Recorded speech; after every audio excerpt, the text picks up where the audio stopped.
Mesdames, Messieurs, peuple congolais, cette affaire vous concerne aussi. Et je vous dirai pourquoi. Je vais ici vous parler d'une affaire qui fait actuellement la chronique en France, mais qui aura aussi des impacts au Congo-Brazzaville. Et pourquoi?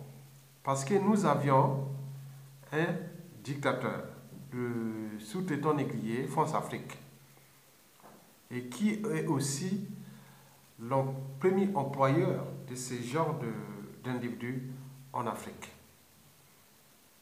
Peut-être que Emmanuel Macron a été conseillé par Denis Sassou Nguesso pour employer ce genre d'individus. Mesdames, Messieurs, peuple congolais, hier, j'ai reçu des posts Twitter de Alexis Corbière. Alexis Corbière, de la France Insoumise. Il est le député de la 7e circonscription de la Seine-Saint-Denis, l'Est parisien, en région parisienne en France.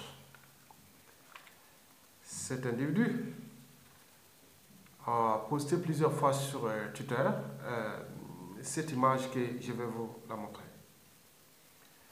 Que l'on qualifie aujourd'hui l'affaire Alexandre Benalla. Bon, j'ai observé autres, mais j'ai dit non, mais ils ne vont pas passer les vacances ensemble, comme vous voyez le contenu et textuel de ce député Alexis Corbière. On se dit vraiment qu'il était un peu... Ça l'a choqué, en fait. En réalité, ça a choqué tout le monde. Et j'ai d'ailleurs présenté à certains individus la même image. Ils ont dit non, c'est choquant. Mais vous voyez, Macron, il n'est pas bien dans sa tête. Hein. Comment employer des gens comme ça? Macron n'est pas bien dans sa tête. Hein.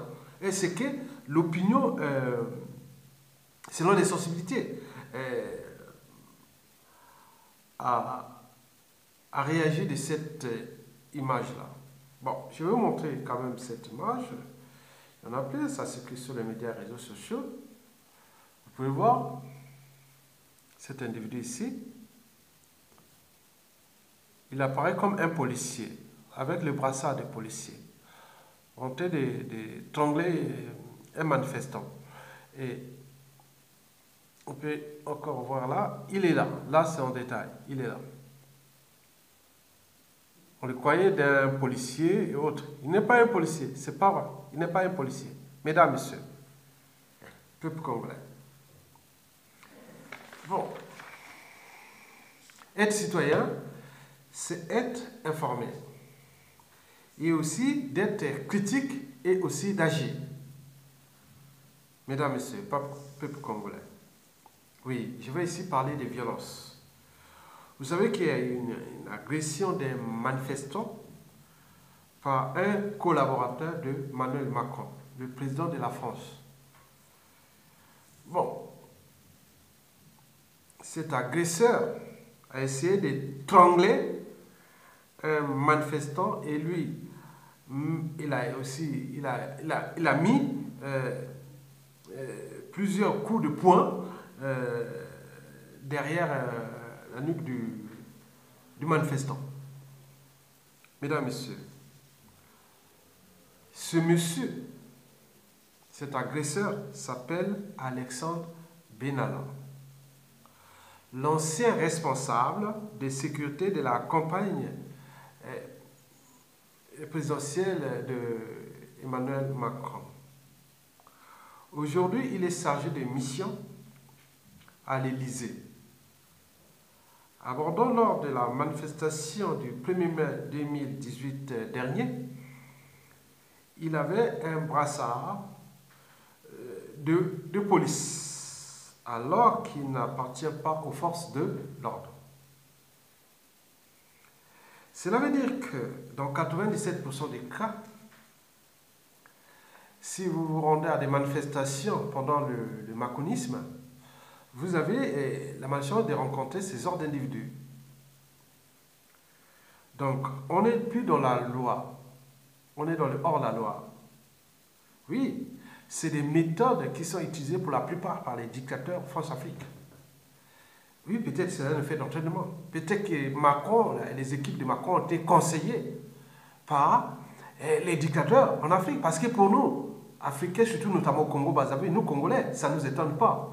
Parce que déjà dans la police est congolaise, et c'est pas, la plupart, ce ne sont pas des policiers, ce sont des chargés de mission, et qui vont simplement pour brutaliser les paisibles congolais. Mais là, bon, lui, il est français, mais nous, on a des mercenaires qui sont chargés de mission. Mesdames, Messieurs, ça c'est un cas d'école qu'on rencontre dans le monde francophone. Mais peut-être que maintenant Macron a pris la leçon pour faire la même méthode. Donc, je pense que il s'agit bien sûr d'un effet d'entraînement. Je pense que Macron, après avoir, à force de rencontrer les hommes de l'Afrique, c'est-à-dire les dictateurs et autres, peut-être que ça lui a pris la leçon de faire ces mêmes méthodes. Donc, par conséquent, tout Français, tout individu qui se manifeste en France est en danger. Au vu de ce que ce genre de comportements ont causé comme dégâts, au niveau déjà d'atteinte à l'intégrité physique, et n'oublions pas au droit à la vie. Donc, il y en a plein là-bas en Afrique. Et le dictateur de mon pays, le Congo-Brazzaville, est le premier pourvoyeur de ce genre d'individus. Et c'est ça les dangers que je veux vous en parler. Mesdames, Messieurs, peuple congolais, Alexandre Benalla, est-il sensible aux sensations fortes, à la violence? Ben oui, il y a des individus qui sont prédisposés aux sensations fortes, à la violence et compagnie. Et pourquoi? Mais c'est ce que la science va nous expliquer, c'est un jeu d'enfant. Oui, la réponse est d'abord du côté de la science et aussi de la culture, c'est-à-dire, comme on dit, la conscience de l'individu n'est que le reflet de la société à laquelle on appartient. Donc, ça peut être un effet de conditionnement, d'entraînement dans une culture ou société donnée à la violence. Mesdames, Messieurs, le cas d'école d'Alexandre Benalla peut être expliqué du point de vue scientifique, biologique ou endocrinologique et compagnie, et voire génétique. C'est un jeu d'enfant. Pour ne pas aller en détail, je vous informe que la dopamine est le précurseur de l'adrénaline. La dopamine fait partie de ce qu'on appelle les catécholamines. Ils sont sécrétés dans notre sympathique cerveau. La dopamine. La dopamine a un rôle très clé dans la motivation, dans la mémorisation et tous les processus cérébraux consistant à nous induire ou à des processus cérébraux qui nous permettent de se comporter en société. Donc, on parle de l'apprentissage, on parle de la mémorisation, on parle de la motivation, on parle aussi de la violence. Et pourquoi? Parce que la dopamine est le précurseur de l'adrénaline. Nous sommes au cœur de la biogénèse des catécholamines, qui sont sécrétées dans notre sympathique cerveau. Et c'est tout un processus, hein. On passe depuis la tyrosine, en passant par la dopamine, après la noradrénaline, et puis l'adrénaline. Vous avez entendu dopamine, noradrénaline, adrénaline. Noradrénaline, vous reconnaissez, c'est au niveau de la régulation de la pression artérielle, le battement du cœur et autres, qui influence aussi sur le produit final qui est l'adrénaline. Vous voyez? Donc, on a souvent constaté que les individus ayant un taux élevé de dopamine ont tendance à prendre des risques ils sont sensibles à des situations de prise de risque, de sensations fortes, de violence. Eh bien oui, on parle des phénomènes d'accoutumance, c'est-à-dire des dépendances psychiques. Mais ça peut être aussi, eh oui, tous ces mécanismes peuvent être prédisposés. Il y a des lignées génétiques, c'est-à-dire individuelles ou familiales, liées aux tendances, aux sensations fortes, à la violence. C'est un homme, il est dans son élément de la violence. Et ça, il n'y a pas de race. N'ajoutez même pas ni noir, ni blanc, ni arabe, ni jaune et autres.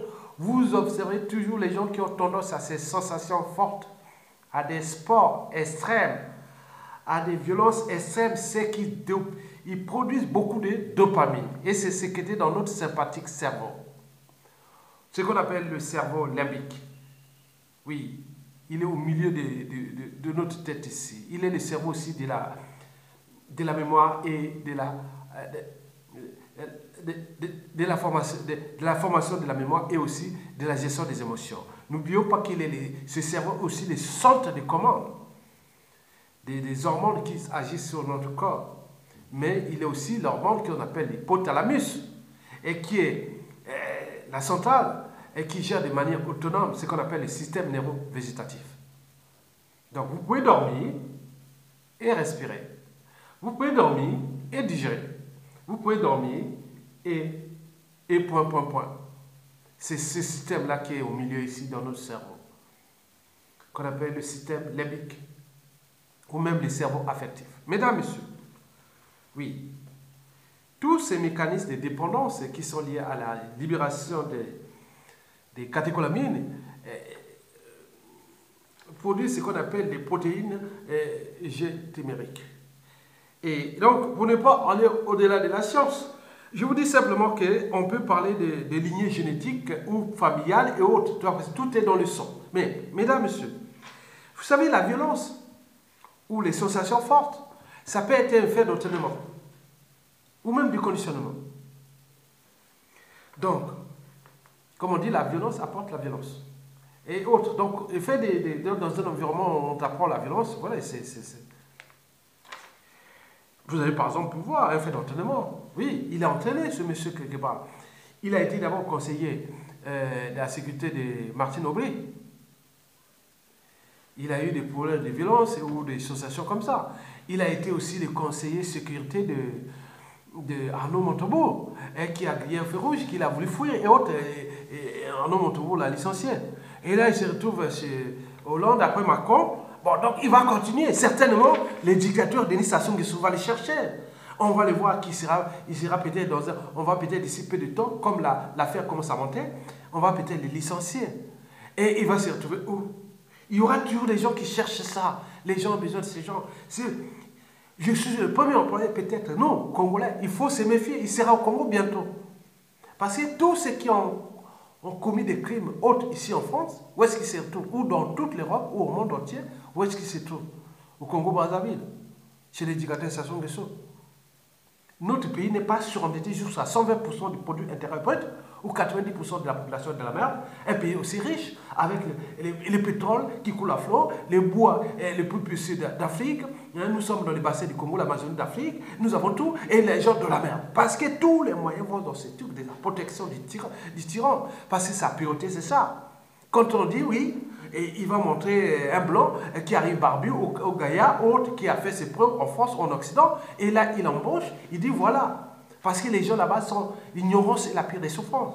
Ce n'est pas la même mentalité de moi ou d'autres Congolais qui, demain, Sassou Nguesso tombe, vont se retrouver avec les mêmes copains, France, blanc, haut, jaune, autre. On ne va pas se taper la tête pour dire non, je suis un complet d'infériorité devant un blanc ou une blanche. Mais ils sont comme ça, là-bas, Brazzaville. Ils sont tenus à la culture du complexe d'infériorité. Donc, par conséquent, ce monsieur est susceptible d'être embauché par Sassou Nguesso. Et donc, vous imaginez. Ou même, il va être conseillé pour obtenir la violence, parce qu'il a déjà brutalisé les Blancs. Mais combien de fois un Noir? Donc, vous voyez déjà ça. Donc, je vous dis simplement que nous sommes en présence de ces situations et que nous devons éveiller la conscience des uns et des autres. Et je vous dis d'ailleurs, que ce que j'ai posé comme titre, j'ai dit affaire Alexandre Benalla. Macron entretient-il les escadrons de la violence à l'Élysée? Eh bien oui, on peut le dire, voilà. Quelqu'un qui a été fiché et autres par la violence. Si vous voulez changer votre image, mais pourquoi? Bon, bien sûr, Général de Gaulle avait ses gorilles. Bon, on les appelait les gorilles. C'est pas des gens qui venaient se déguiser en police et aller frapper les gens. Donc, combien de fois dans les manifestations en France, donc moi, personnellement, un individu, il pourra aussi mettre son brassard de police et d'autres rentrer dans les manifestations. Moi, passe, il y a la violence et aller se défouler. Puisque c'est possible maintenant. Le monde a besoin de repères. Là, on nous donne les repères des autres. Ils vont dire, ah tiens, bon, préférons être blanc pour les noirs, hein, arabes. Hein. Un peu blanc, mélange blanc, arabe ou blanc. Hein. Vous mettez un brassard dans la manif, vous voulez aller vous défouler, et vous pouvez être dans la situation de ce genre d'individu. Voilà les repères qu'on donne à l'autre là. Donc, toutes ces manifestations de débat. Donc, on se demande, est-ce que combien Emmanuel Macron a-t-il de ce genre d'individus dans une équipe de sécurité?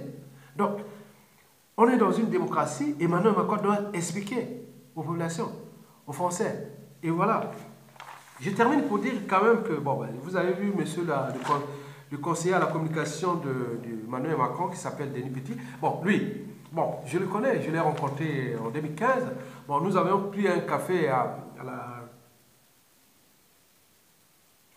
l'avenue de la Grande Armée, à 2 pas de Charles de Gaulle Étoile. On était côté Paris 17e.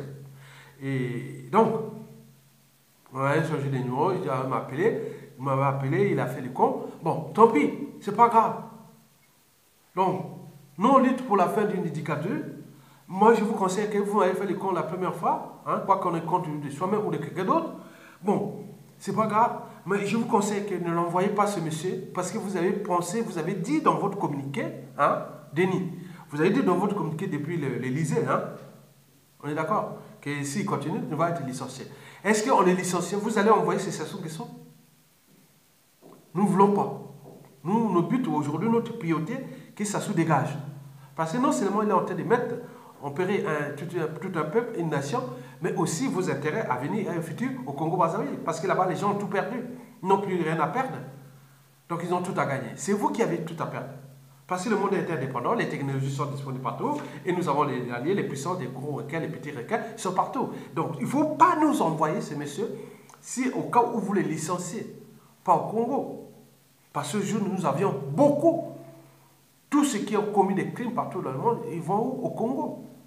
Ils sont des conseillers à la sécurité, conseillers, ils touchent des pécules énormes, et pour rien, et pour ne rien faire, et vous êtes là.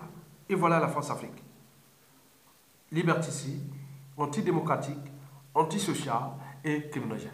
Et comme par effet d'entraînement, et voilà, et ça revient sur la France elle-même.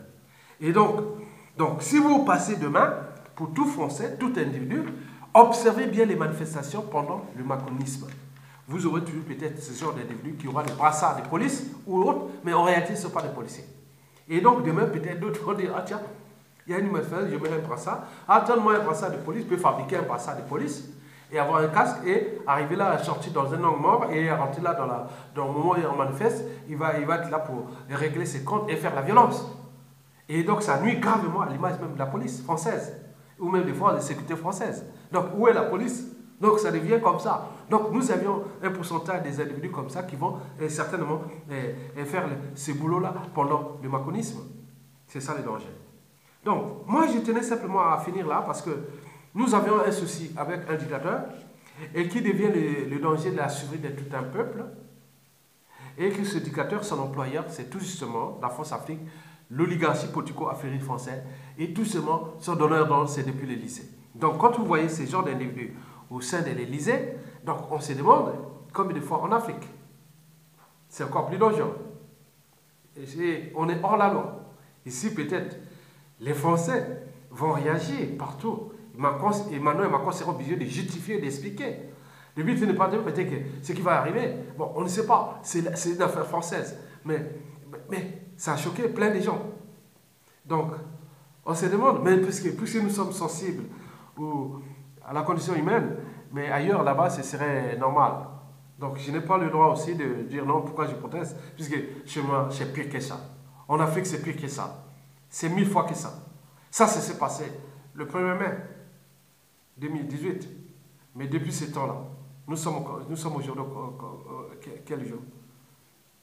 Nous sommes le 19. Mais il y en a eu une centaine similaires en Afrique. Plus d'une centaine en Afrique francophone. Et avec même mort d'homme. Donc, c'est ça qu'il faut parfois être philosophe. Quand les Noirs ici protestent, oui, oui, un blanc ou autre, mais regardez, ici on le fait. Regardez, les Français vont râler. Ils vont agir. Ils vont faire ça. Mais nous, on laisse tomber. On dit, ah oui, ça y est. Nous, Africains. Regardez. Vous voyez ce que les Français vont faire là? Parce que j'étais même surpris d'entendre par tous les moyens, quand il y avait les pommes de Sarkozy. Ah oui, on parlait comme ça, comme ça. On croit que les Français ne savent pas. Mais ils savent beaucoup de choses. Et non, il va partir, les gars. Là. Mais on l'a zappé en 2012 comme ça. Même si elle s'est monté avec les moyens financiers, il n'y a pas. Hollande, c'était pareil. Et là, j'entends vraiment bien malgré tout ce qu'on peut faire comme communication de Macron. Macron ne sera pas réélu. Macron ne sera pas réélu. S'il veut devenir un homme d'État, qu'il bosse maintenant pour les générations futures. Mais pour la réélection, Macron ne sera pas réélu. Je vous informe. Je connais bien tout l'environnement, toujours à ses débuts des mandats. J'ai eu ça depuis, j'ai toujours dit ça. Il ne sera pas réélu. Donc, il est temps pour lui maintenant de travailler pour la France, pour l'après. Celui qui viendra après lui. Il ne va pas être élu. Il ne va pas être élu par une start-up électorale. Macron est arrivé par une start-up électorale. Donc, une start-up, il faut du temps pour qu'elle puisse être rentable. Donc, il faut que lui, il prépare pour celui qui viendra après lui. Et peut-être que demain, ça va être vraiment... Moi, je dis même en France, on devait changer les élections pour ne pas gaspiller l'argent. On fait un mandat de 7 ans, non renouvelable. Et on fait les trucs pour ne pas faire des trucs inutiles. Parce que là, c'est que les gars préparent là. Moi, j'ai vu, comme je dis, ah, oh là là, c'était un sondage direct. J'ai vu les gars, oh Macron.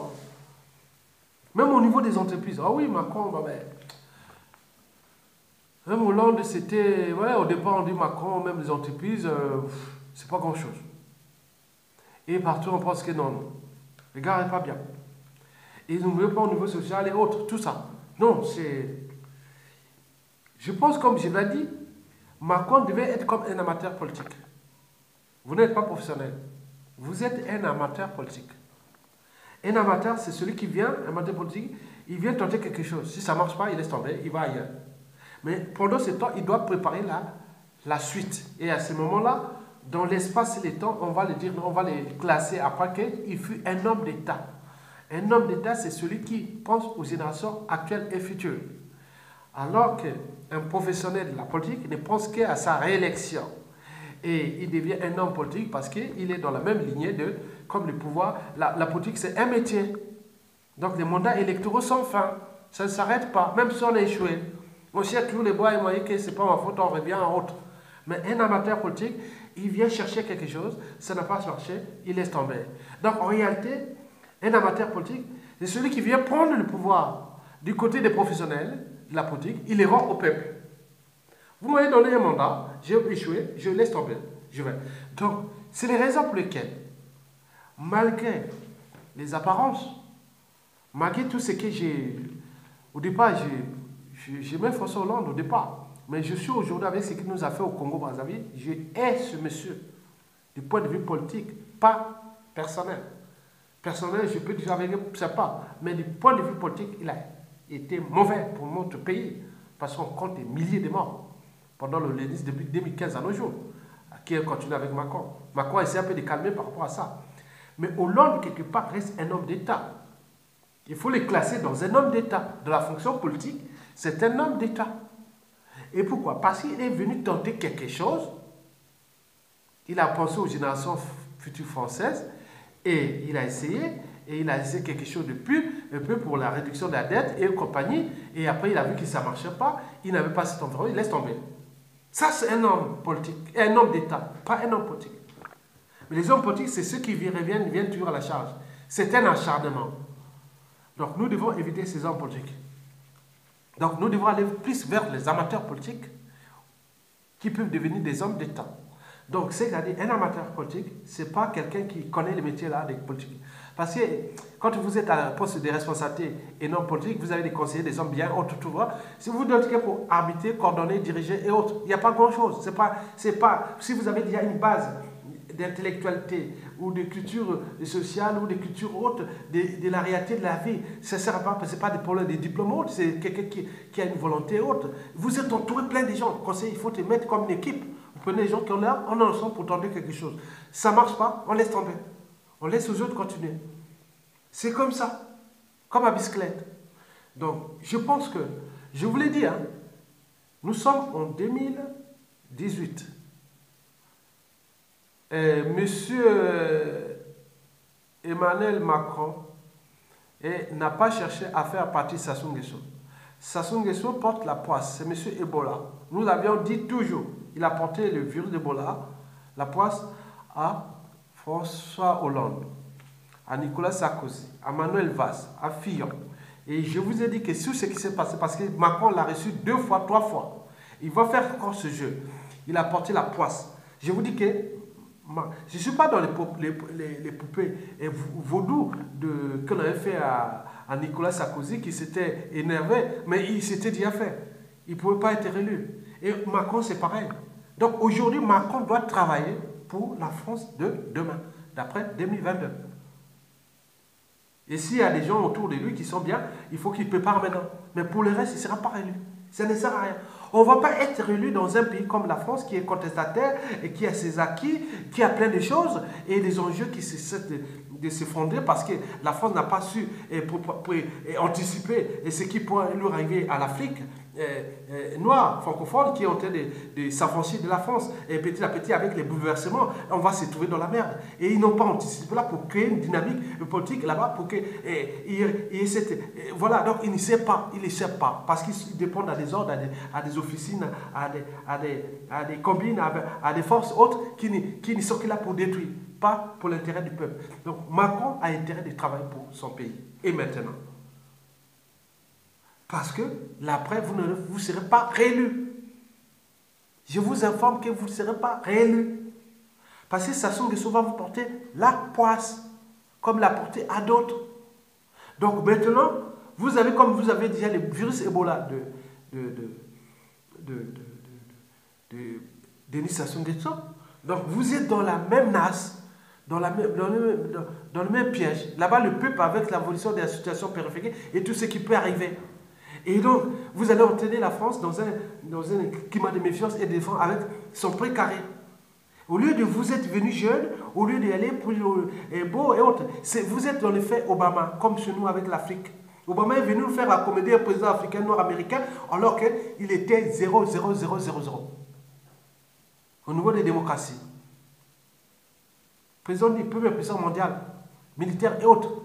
Il avait tous les moyens d'injecter tous ces dictateurs-là et laisser l'Afrique libre et continuer à développer. Non, il a plutôt fait la diversion, les émotions, la danse et compagnie. Et là, il vient, il n'est rien. Obama, c'est... Voilà, je ne sais pas, on va voir. Moi, je le vois comme premier président nord-américain. Bon, ça veut rien dire.